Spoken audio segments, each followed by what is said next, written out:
Bon dia, benvingudes, benvinguts al congrés d'avui. Gràcies a l'Associació per la Promoció del Transport Públic, per l'organització i per convidar-nos a participar en aquesta 5a edició del congrés. L'AMB hi hem estat presents a totes les edicions des del principi, cadascuna de les quals ens ha permès debatre i posar sobre la taula temes diversos per tal d'avançar cap a una mobilitat feminista i inclusiva, que tingui en compte totes les persones que diàriament ens desplacem a l'àrea metropolitana. En aquesta ocasió, el Congrés està dedicat a la mobilitat i al dret al temps des de la perspectiva de gènere, temes clau per les polítiques que es duen a terme des de l'AMB i en concret des de l'àrea de mobilitat, transport i sostenibilitat. El temps de les persones, el temps de viatge, les diferències en la manera com emprem aquest temps, les persones que ens desplacem per la metròpolis i els condicionants que ens trobem, segons si som dones, homes, persones amb diversitat funcional, menors, gent gran, etc., són elements fonamentals a incloure en el disseny de les polítiques de mobilitat i en la definició d'actuacions que duem a terme des de les administracions públiques. Fa uns dies llegia una notícia sobre un estudi que parlava de les diferències entre el temps que les dones dediquem a la cura de persones i a les tasques de la llar respecte als homes. Segons aquest estudi, fet per l'Observatori Social de la Fundació La Caixa, sembla que després del confinament i de tot el canvi d'hàbits que ens va comportar el confinament i la pandèmia, aquesta diferència s'havia reduït lleugerament. Però tot i així, les dades deien que les dones seguim dedicant 43 hores setmanals a les tasques de la llar i de cures, front a 28 hores als homes. Això, fent un càlcul ràpid, serien més de 6 hores al dia les dones front a 4 hores als homes. Per tant, estem parlant d'una diferència de més de 2 hores de temps dedicat a tasques, diguéssim, de llar i cures que són ineludibles, que els homes, diguéssim, o sigui, aquesta desigualtat que els homes queden com alliberats d'aquestes més de 2 hores en comparació a les dones. A més, com hem parlat en edicions anteriors, sabem que les dones realitzen més trajectes amb motiu de cures per tal d'acompanyar menors i persones a càrrec i que majoritàriament els realitzen a peu i en transport públic i encadenant trajectes més curts, per tant amb més transbordaments destinats a motius de viatge diversos. I també sabem que les dones són majoria al transport públic. A l'àrea metropolitana, com també hem exposat en edicions anteriors, les dones representem 2/3 parts de les persones que utilitzem diàriament el transport públic. Cal pensar, doncs, en com dissenyem els serveis de mobilitat per tal que les dones, que dediquen una major part del seu temps a desplaçar-se i que representen 2 de cada 3 persones que els fan servir, no siguin doblement penalitzades per temps d'espera, freqüències o serveis que no s'adeqüen als seus patrons de mobilitat. I, a més, si entenem la mobilitat com a element de transformació social, pel gran impacte que poden tenir les actuacions que fem en la mobilitat sobre el conjunt de la ciutadania i el canvi d'hàbits, cal ampliar també la mirada per tal d'integrar elements com els que debatrem avui al llarg del Congrés i dur a terme accions que permetin reduir aquestes desigualtats en el dret al temps que esmentàvem. Des de l'AMB ja portem un temps treballant per incorporar aquesta mirada ampliada a les tasques que desenvolupem des de l'àrea de mobilitat, transport i sostenibilitat. Avui, durant el Congrés, coneixerem alguns dels projectes que estem desenvolupant amb aquest grup de treball de la mà de les companyes de la Mirada. Ens agrada explicar que la llavor d'aquest grup de la Mirada va sorgir de la reflexió posterior que vam fer un grup de tècniques de l'AMB que vam assistir al 2è Congrés de la PTP, en el qual vam poder conèixer i sentir de primera mà experiències de viatge de dones migrades al transport públic metropolità, que eren experiències dures que fins llavors no coneixíem i que se'ns escapaven als nostres canals d'informació que rebíem.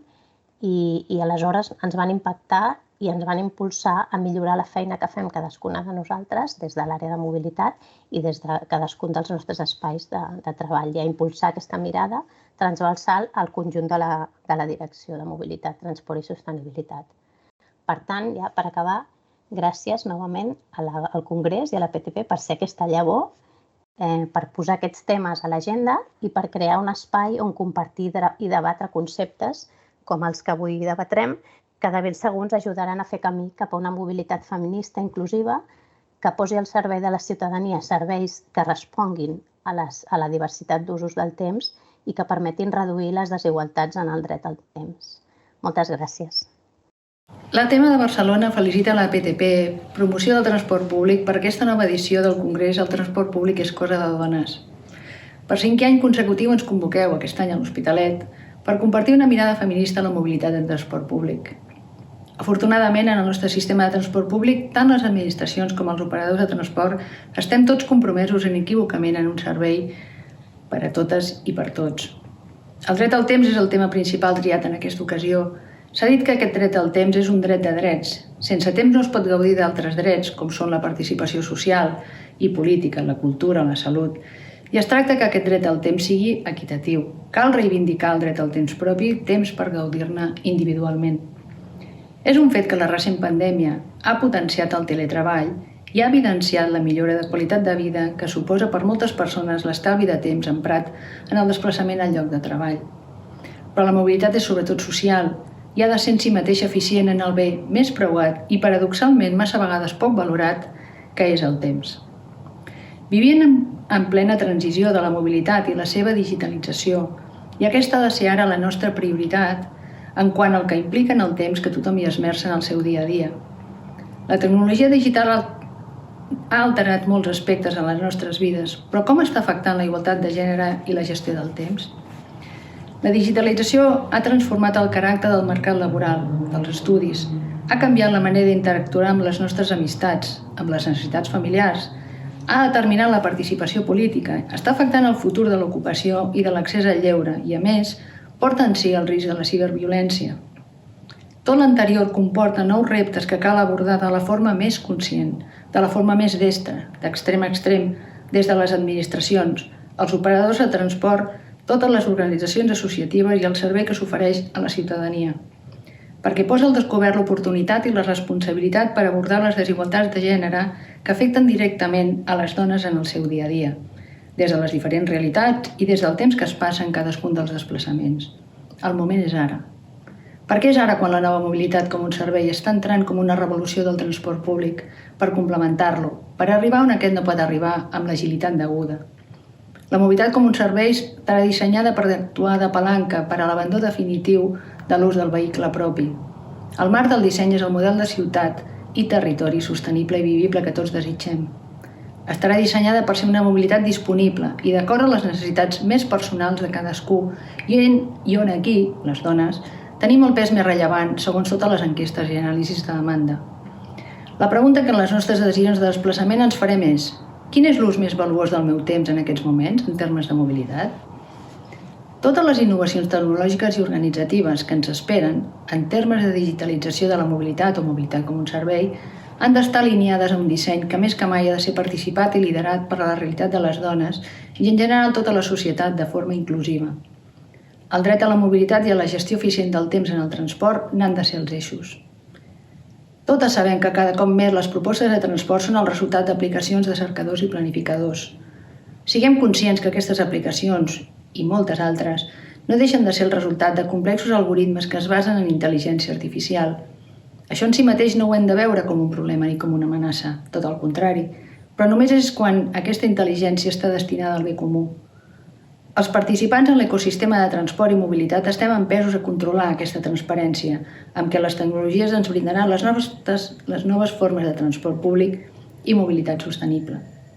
Transparència que ha de deixar al descobert com les desigualtats de gènere estan contrarrestades i com l'eficiència i la gestió del temps es pot mesurar, perquè tot allò que no es pot mesurar queda fora d'accions objectives de constant millora que han d'estar en la missió de tots els responsables, perquè la mobilitat és dinàmica com la pròpia vida.